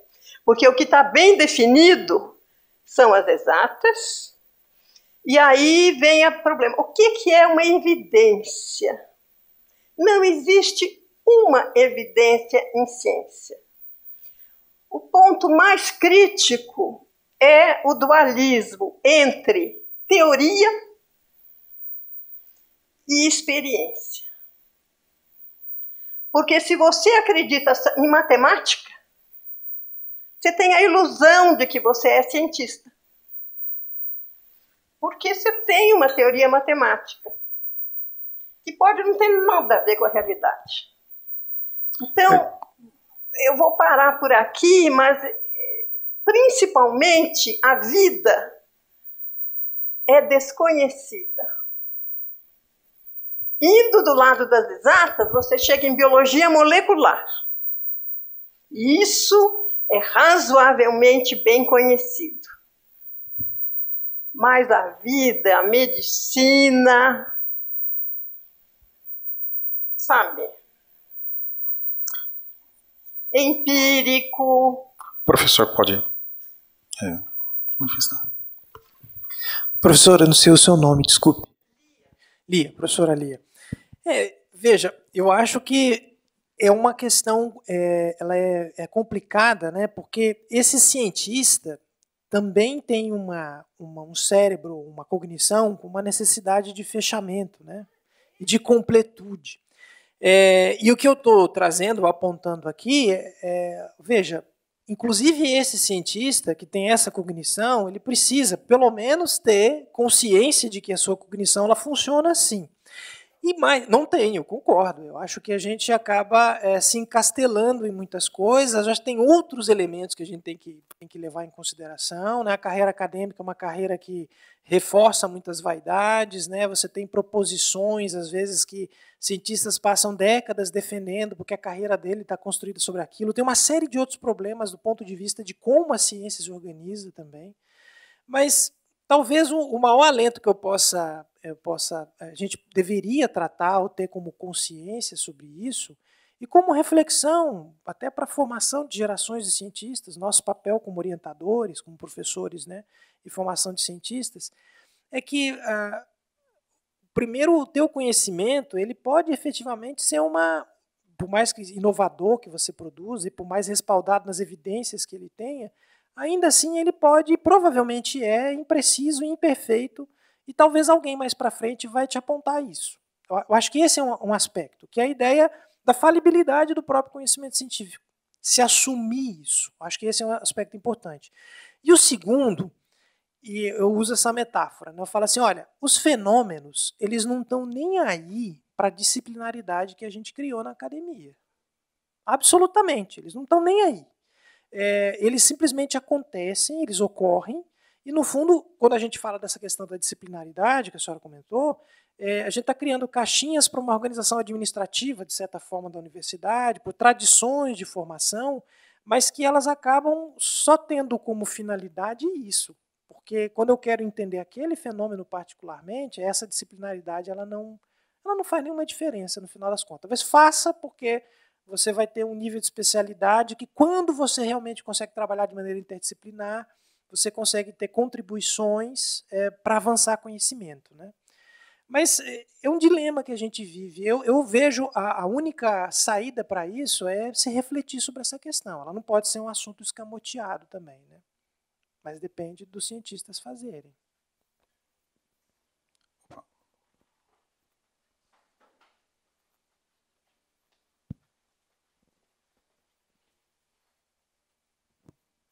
Eu queria primeiro agradecer, Ronaldo, extraordinária conferência, igualmente o seu livro, né? Inspirador também. Bom, meu nome é Wellington, do Instituto de Psicologia aqui da USP. Você logo no começo disse que primeiro a gente acredita, né? Depois a gente justifica. No final, quando você fala das ações possíveis, será que a gente não deveria recordar isso? Quer dizer, o sujeito muitas vezes está acreditando, ele não está refletindo. Eu me lembro que uma pesquisa aqui do professor Geraldo Paiva entrevistou uma série de professores da USP, que ele chamou de pesquisadores de elite, relativamente a questões da religiosidade deles. E a pergunta era, você não vê incompatibilidade, conflito entre ser cientista e ao mesmo tempo ser religioso, né? Então, dentre aqueles que se consideravam religiosos também, a grande parte disse não há incompatibilidade alguma. São caixinhas, são escaninhos diferentes.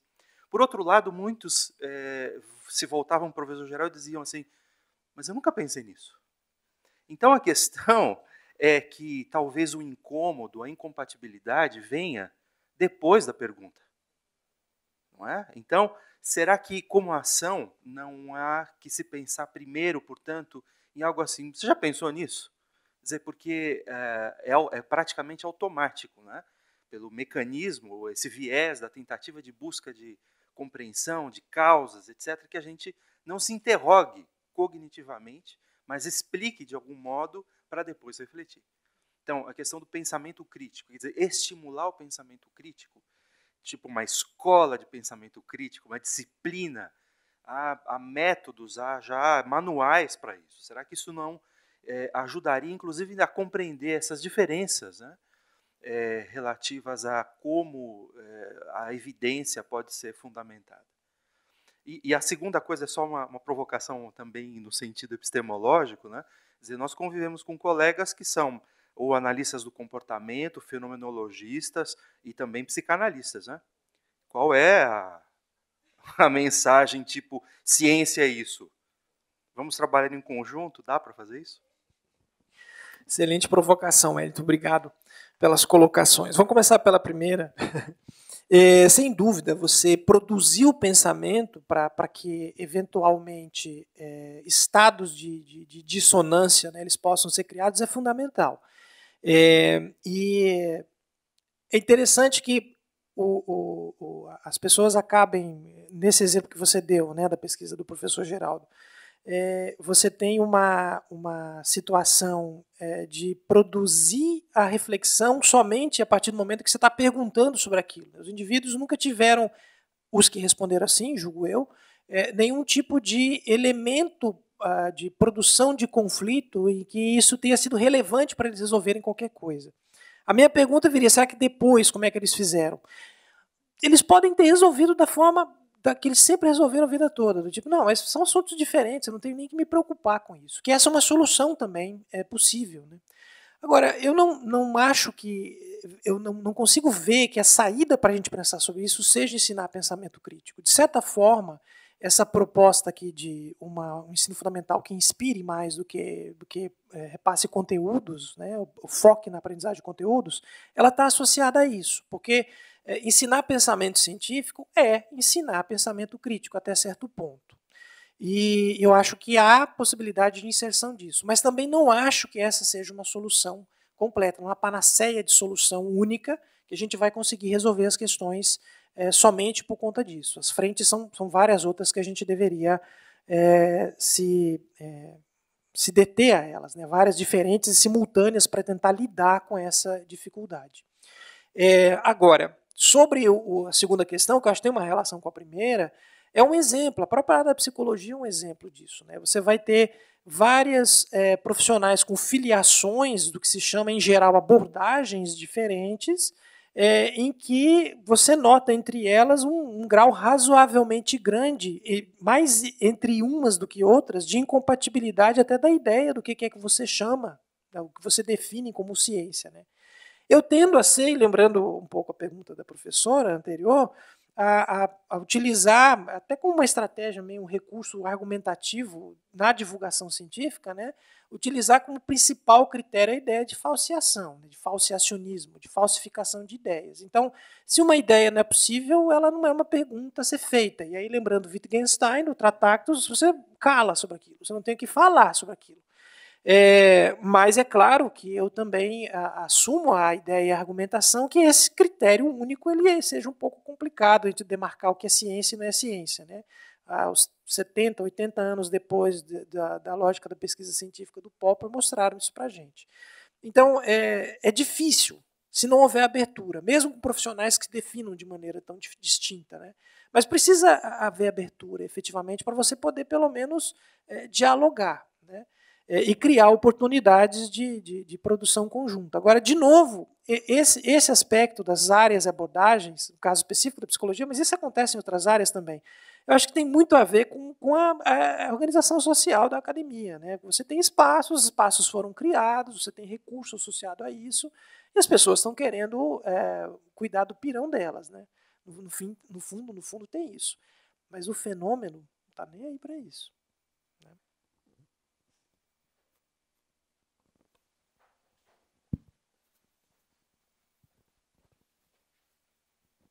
Obrigada, Ronaldo. Foi fantástico.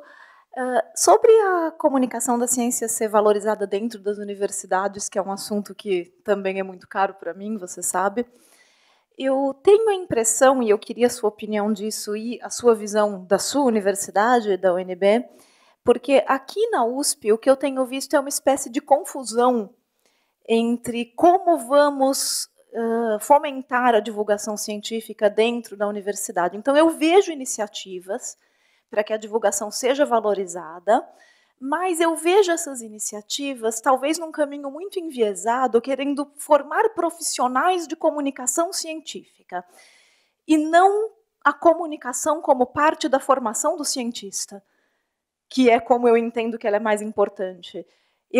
Para os nossos alunos, é importante que eles saibam comunicar a ciência, mesmo que eles não sejam profissionais da comunicação científica. Então, eu vejo aqui, eu vejo que existe o incentivo, mas que existe talvez esse incentivo enviesado. Tipo, vamos ensinar nossos alunos a fazer vídeos no YouTube, vamos ensinar os nossos alunos a fazer podcasts, e não vamos ensinar os nossos alunos a como se comunicar com a sociedade, porque eles são cientistas e isso faz parte da carreira deles, isso faz parte da formação deles como cientistas. Mesmo que eles sigam carreira acadêmica e se tornem docentes e pesquisadores da universidade, eles precisam ter algum embasamento de como falar com a sociedade. Não é porque eles vão ser youtubers, não é porque eles vão deixar de ser pesquisadores para se tornarem profissionais da comunicação. Você vê isso acontecer na sua universidade também, ou no processo da comunicação científica como um todo? E como que você acha que a gente pode valorizar a comunicação da ciência, assim como a filosofia da ciência, como parte da formação dos nossos alunos? Veja, Natália, na minha instituição eu não vejo uma ação centralizada ou organizada com essa finalidade de você formar os alunos como... Não vejo ações dessa natureza. Tá? Eu vejo muito mais aquele modelinho tradicional de você ter um setor dentro da universidade que se preocupa com esse processo, às vezes, de centralizar e sem propriamente uma visão mais estratégica, até de como fazer isso, que eu acho que também falta. Agora, saindo da minha instituição e pensando na experiência de outras instituições do Brasil e fora, eu vejo também esse enfoque, né, de você ter uma perspectiva, ou minimamente dar condições de formação básica para ampliar a possibilidade de comunicação do futuro cientista, no caso do aluno em formação, também muito incipiente. Eu acho que a ciência, do ponto de vista do mundo, fora algumas exceções, que elas existem, né, alguns projetos mais talvez focados de instituições que estão mais ligadas a isso, mas no geral pouca preocupação com isso. Eu acho que a comunicação profissional, científica, de profissionais dedicados exclusivamente para isso, é uma ação extremamente importante, ela precisa continuar existindo, mas ela não é suficiente. Eu acho que ela é uma condição necessária, mas ela não é uma condição suficiente para a gente conseguir uma entrada maior, né? Que você consiga um processo mais aproximado da população, porque no fundo os alunos têm um papel fundamental nisso, né? Eles são talvez os primeiros comunicadores, né, que a gente pode ter. E nós, pesquisadores, também deveríamos estar preocupados com isso. Então a gente tem um cenário, na minha opinião, que ainda é muito tímido, precisa ser intensificado. E também não é virar panaceia, como você estava dizendo, né, de que não, agora que eu tenho internet, basta eu criar um canal no YouTube que a questão está resolvida. A gente tem que pensar mais estrategicamente. Né? No fundo, o que a gente tem hoje, que tem acontecido com muita frequência, é isso, bons canais de divulgação, mas eles acabam sendo tímidos porque você não tem uma ação, uma visão, talvez até de nacional, né, nisso, do ponto de vista do Ministério da Ciência e Tecnologia, por exemplo, que poderia ajudar na formulação de políticas sobre esse tipo de tema. Então, ainda é insuficiente o que a gente tem. Questões? Tem uma...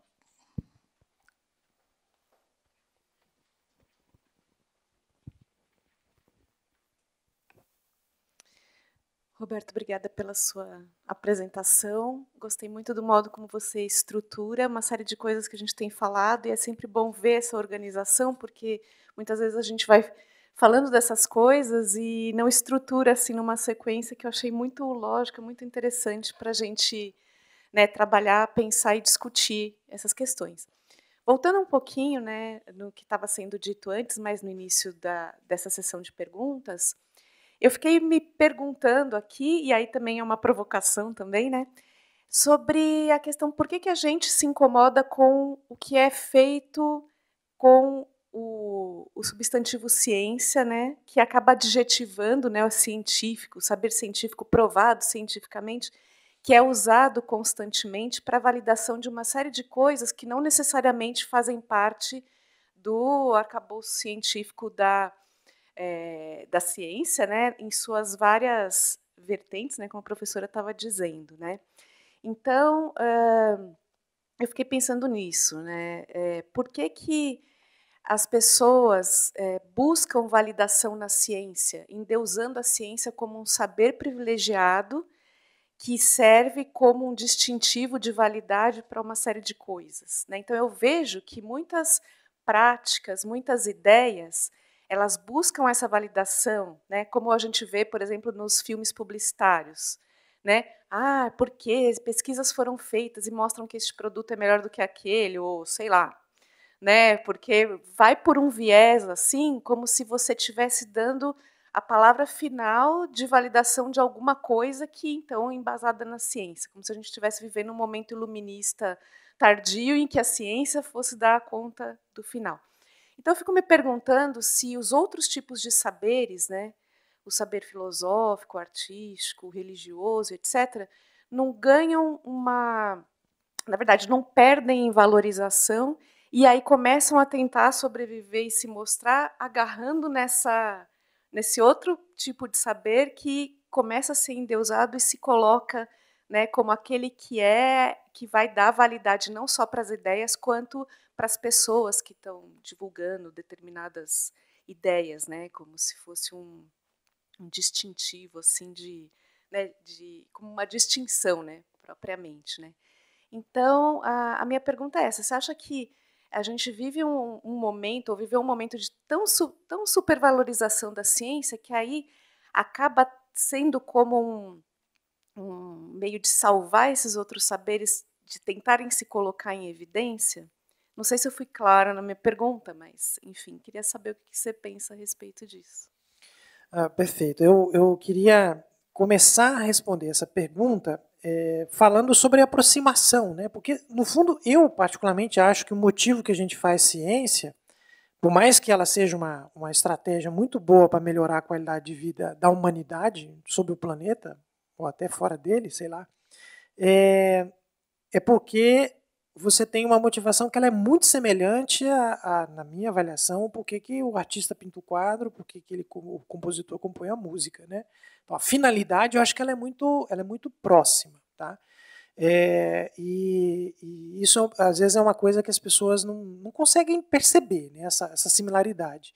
Porque pensam na ciência, talvez, como essa coisa prática, no sentido de resolver problemas que eu tenho, não individualmente, mas como humanidade, né? Dando uma possibilidade de melhora de qualidade de vida muito grande, né? Eu acho que esse é um aspecto que fica esquecido e muitas vezes é contraposto, né? Eu gosto de falar isso porque, e eu acho importante falar isso respondendo sua pergunta, justamente para a gente fazer um processo de aproximação. E quando eu falo de saberes distintos, mas peraí, o que é distinto? Né? Eu estou querendo conhecer, eu estou querendo me conhecer. Estou fazendo ciência também para isso, no final das contas. Não como indivíduo propriamente, mas como espécie. Né? Então, acho que esse é um primeiro aspecto para a gente não reforçar um contraste que eu acho indevido. Agora, por outro lado, esse enorme potencial que a ciência tem de melhorar a qualidade de vida, baseado nesse método, né? Essa forma de fazer essa melhora, eu julgo que ela tem um recurso persuasivo muito grande. E veja que quando a gente fala desses mitos científicos e essas adjetivações indevidas muito frequentes, é muito usual que não unicamente, mas é muito frequente que essas coisas estejam associadas à venda de serviços e produtos. Então, é uma forma de ganhar dinheiro mesmo. Você criar lá terapia quântica não sei das quantas, é uma maneira de você desenvolver estratégias para persuadir pessoas que queiram contratar aquilo para resolver problemas que elas têm. E isso é uma questão muito delicada, né? Porque é muito frequente que isso esteja envolvido. Mas eu julgo que a maneira, esse método, e aí a gente tem que pensar em a história de alguns séculos do método e de alguns séculos em que isso é ensinado, né, nesse nosso ensino fundamental. Então, acho que esses dois elementos acabam gerando um sentimento de admiração ou um sentimento de capacidade persuasiva que acaba sendo muito efetivo para as pessoas que recebem aquela mensagem. Então, não necessariamente acho que esse problema dos mitos ou dessas adjetivações indevidas ela esteja só associada a uma lógica de cientificismo, que as pessoas estão pegando aquilo e achando que só aquilo é bom. Mas eu acho que tem uma dimensão aí associada que aquele argumento associado à característica científica acaba dando um rótulo para as pessoas que fazem com que elas queiram apostar naquilo em detrimento de outras alternativas, né?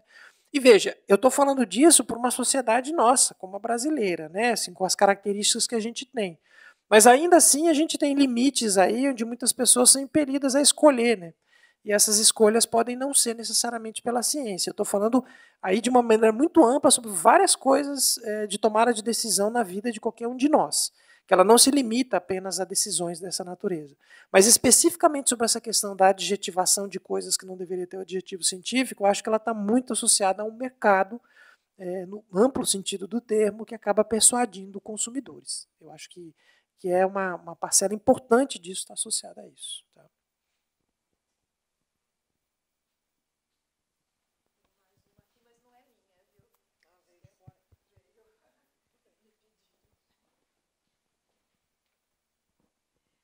Então, Ronaldo, o Marcelo Yamashita, que está assistindo a gente ao vivo e que é um dos diretores do Questão de Ciência, ele pergunta sobre aquela parte que você falou, que discussões confrontativas seriam inúteis, mas que a gente sabe hoje que tem vários trabalhos, inclusive sobre efeito de backfire, né, que estão refutando essa ideia e mostrando que você precisa falar, e você precisa falar com negacionistas. E muito do trabalho que o Questão de Ciência faz é focado justamente em questões muito sensíveis. Você sabe que você é nosso colaborador, né? E a gente acaba focando em questões que às vezes são muito sensíveis e que a confrontação ela é inevitável. E eu entendo, claro, que quando você fala confrontar, talvez você esteja querendo dizer que não é para sair por aí chamando todo mundo de idiota, porque isso não funciona. Mas o confronto, em algum nível, ele vai acabar acontecendo. Então, qual que é a melhor maneira da gente conduzir isso? Perfeito. Acho que é uma questão muito relevante essa que a gente tem que dar atenção a ela. A ideia de confronto ela está tanto associada à ideia de você desqualificar, que isso efetivamente não funciona, né? E não dá para a gente seguir nessa linha, mas também porque o nível de desqualificação, acho que ele pode ter várias dimensões distintas. Uma delas é aquela de você efetivamente falar, olha, isso é um pensamento burro, quem pensa assim está fora da norma, isso não vai funcionar e talvez seja o ponto mais extremo. Mas há maneiras também de como é que essa confrontação sobre a argumentação ela pode ser apresentada. E aí a minha sugestão eu concordo que em algum nível o confronto vai existir, mas a minha sugestão é que se foque na ideia do significado e de como evidências são produzidas, né? Qual a lógica da... Então a argumentação ela tem que estar associada a isso. É evidente que isso só vai funcionar se a outra parte envolvida na argumentação, na discussão, ela estiver interessada em ouvir. Porque se ela não tiver, julgo que o melhor nesse caso é saborear o cachorro-quente e calar. Porque não vai resolver se a dinâmica ela não for aberta nesse sentido. E aí o enfoque na evidência seja em discutir o significado e a ideia do que seja uma evidência científica, né? Estou pensando aqui no caso do terraplanista, né? Se você trata da ideia de evidência, o que a sua vista alcança, o enfoque deve estar nisso, na construção de argumentações, dizendo que essa é uma evidência incompleta ou não suficiente para testar a hipótese que está sendo dita. Então, quando eu falo em focar na evidência, tem a ver com a discussão do que é que significa evidência. Porque evidência, aparentemente, do jeito que quântico virou, né, virou um palavrão para ser usado para qualquer coisa. Então as pessoas falam, não, mas o meu argumento é baseado em evidências. Veja, bom, o que é evidência? Eu acho que esse é um elemento que ele tem que ser tratado, porque a ideia de evidência ela varia demais de área para área, ela varia demais de tempo para tempo, porque tempo quando eu falo historicamente, porque o que era evidência há 30 anos atrás na minha área é diferente, porque hoje eu uso outras coisas que acopladas àquilo que se usava 30 anos atrás, eu não pensava em usar 30 anos atrás, porque hoje eu tenho formas de produzir evidências que são distintas, né? Os próprios smartphones, para quem estuda comportamento, é fantástico do ponto de vista de evidência, né? Pensar que você está sendo monitorado e rastreado constantemente, isso é indicativo de comportamento. Então, esse tipo de coisa, sabe, de você enfocar nisso, eu acho que é algo que talvez a gente tenha um ganho de produtividade, mas desde que ocorra abertura para que isso possa ser enfocado. Tá? Pois é, justamente isso que eu queria comentar. Fazer um comentário não sobre a evolução, que é muito complicado, mas sobre o terraplanismo. Porque você fala, mas que loucura! O que essa gente não vê que o mundo é redondo? Eu, como física, e justamente porque eu estava estudando como que aconteceu a revolução científica e tal, eu parei um pouco para pensar. E tem sua lógica. E é muito importante que você perceba qual é a lógica da coisa para poder ter o diálogo. Então, eu gostaria de passar essa lógica do terraplanismo agora.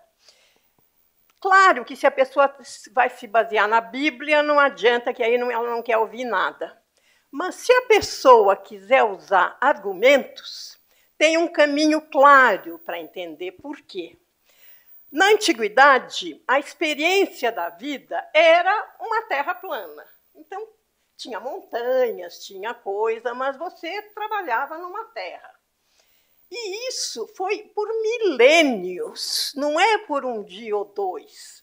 Aristóteles acreditava não necessariamente na Terra plana, porque os gregos foram capazes de calcular o raio da Terra, mas a convicção de que você está aqui e o céu é outra coisa, etc. e tal. Você não tem, quando Galileu foi discutir o assunto, ele conhecia as duas teorias, do Ptolomeu e do Copérnico. Você não tem como você dar uma evidência em favor de uma ou de outra, porque são duas teorias matemáticas extremamente complexas de dinâmica de rotações, uma num referencial e outra noutro referencial. Não tem como decidir qual é a verdadeira. Então, por isso que a coisa não foi nada trivial, não teve um motivo claro de como você chegar lá. E o que acontece agora, eu fui ver, mas o que essa gente está falando? E eu vi que eles usam argumentos ligados com a NASA. É muito interessante, porque eles dizem, se você olhar o horizonte, isso era quando eu estava na escola, se você olhar o horizonte, o navio, você vê primeiro o topo do navio e depois o navio. Tinha uns argumentozinhos assim para mostrar que a Terra é redonda. Agora, a NASA publica, claro, as coisas todas, e mais, você olha em todo lugar aquela visão do mundo plano. Você vê todos os continentes deformados, inclusive, mas tudo num plano. E eu comecei a parar, porque eu vi que o argumento do cara, ele falou, não, mas a NASA projeta, e o que a NASA projeta, não... Ele estava querendo entender cientificamente o que a NASA faz. E aí, de repente, eu percebi qual é o problema. O problema é teórico. Por quê? Os gregos inventaram a geometria euclidiana. A geometria euclidiana é plana. Vigora até hoje. Não é que ela caiu. As pessoas que não entendem nada de nada dizem que caiu. Não caiu nada. Todos os engenheiros usam geometria euclidiana. Mas o que aconteceu foi que, no século XIX, os matemáticos, que não se preocupam com a realidade, o matemático se preocupa só com a beleza da ideia. A geometria euclidiana está baseada em 4 princípios básicos. são axiomas. Você sabe que na matemática você parte de uma ideia e aí você monta. Se você tira aquela ideia, cai tudo. Então, houve a tentativa de reduzir um daqueles postulados aos anteriores, para tentar fazer a coisa o mais dura possível. Professora... Eu vou chegar rapidinho. Tentando fazer isso, descobriram que se tirasse aquele axioma, você caía em geometria curva. Isso foi descoberto no século XIX por matemáticos importantíssimos. Então, tudo que é feito hoje em dia pela NASA não usa mais geometria euclidiana. Você usa geometria esférica, porque é uma superfície, não é 3 dimensões, mas não é plana, é curva. Então, se a pessoa não conhece essa teoria, não vai ser convencida nunca. Mas tem um caminho para explicar. É realmente esse que eu estou tentando falar, e você já quis cortar. Todo mundo corta, ninguém quer entrar no conteúdo de nada. Você quer que a crença seja verdade, ou é falsa, ou é pseudociência, ninguém quer parar para pensar. E o ponto é esse. Houve uma mudança na mentalidade de olhar a geometria. Geometria euclidiana não basta mais para ver a Terra e os planetas. Continua bastando na Terra, mas não basta para a NASA. Então, tudo que a NASA faz é com geometria esférica. Quem não estudou matemática, quem não estudou mecânica, não sabe de nada disso. Eles não são loucos de pedra. Não são loucos de pedra. Eles estão tentando entender e ninguém para explicar para eles. A gente já está chegando no limite do horário. Mais alguma questão? Não? Então, eu queria fazer uma pergunta que também vai meio na linha de provocação. Sempre que eu vejo essas explicações sobre vieses cognitivos, etc., eu me lembro também tem uma linha em filosofia da ciência, em epistemologia, na verdade, que diz que, na verdade, você consegue salvar qualquer ideia. Porque, né, você tem uma crença sobre como é a realidade, uma crença sobre o que conta como evidência da realidade e uma crença sobre qual a lógica que relaciona as duas coisas. Você consegue preservar a primeira se você estiver disposto a mexer nas outras, a manipular as outras duas. Tendo isso em vista, como que as pessoas mudam de ideia? Como que a gente consegue sair dessa bolha de autojustificativa e perceber que a gente está errado? Porque, afinal, isso acontece. Né? Acontece. Se não acontecesse, as coisas não mudavam. Né? Veja, eu acho que o primeiro elemento, pelo menos dentro da lógica das teorias de balanço, é de que você precisa fazer um processo de mudança em algum tipo de componente dessas crenças, de forma que você consiga minimamente restaurar o nível de equilíbrio. Né? Então, a proposta dos escaninhos está associada a esse restauro, se aquele desequilíbrio foi importante, porque respondendo ele pode ser que ele não tenha sido importante, né? A pergunta que você fez, e talvez possa ser irrelevante, a pessoa está resolvida em relação a isso, mas se ele produzir algum tipo de aspecto, a criação desses argumentos de compartimentalização é uma forma de tentar fazer a resolução disso. Agora, a mudança, eu acho que ela pode acontecer em função do conjunto de fatores contingentes, entende? Então, tem que ter disponibilidade. O terraplanista, né, a pessoa que acredita naquilo e defende a ideia, só vai se produzir a possibilidade de mudança se ele estiver disposto. Porque se não tiver disposição, não tem. Né? Acho melhor lembrar do Wittgenstein sempre.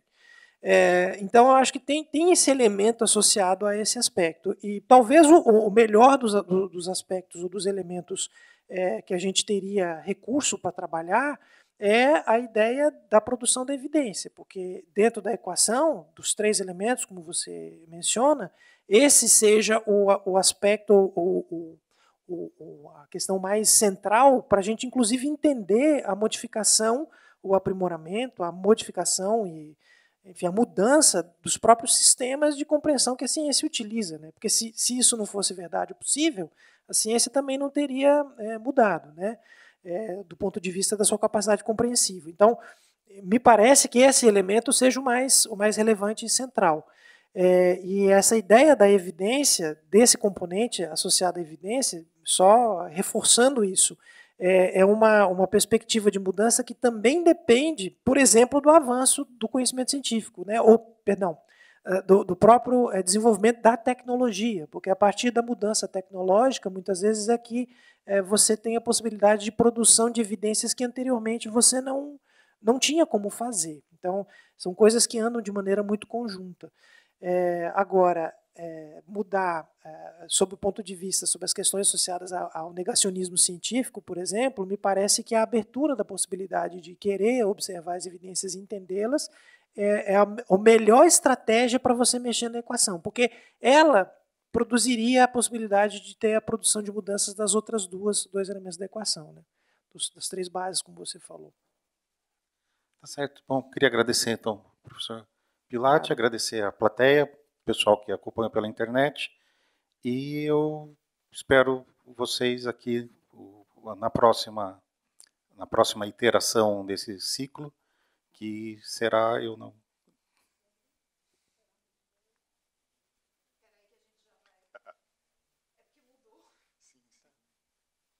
A instabilidade do conhecimento se reflete na instabilidade do ciclo. Sim.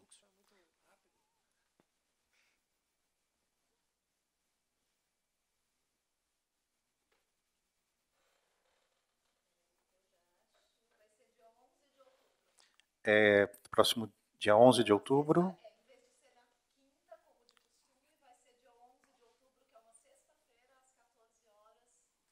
Então, dia 11 de outubro, que cai numa sexta-feira, às 14 horas, aqui nesse auditório do Instituto de Estudos Avançados da Universidade de São Paulo. Muito obrigado. Obrigado a todos.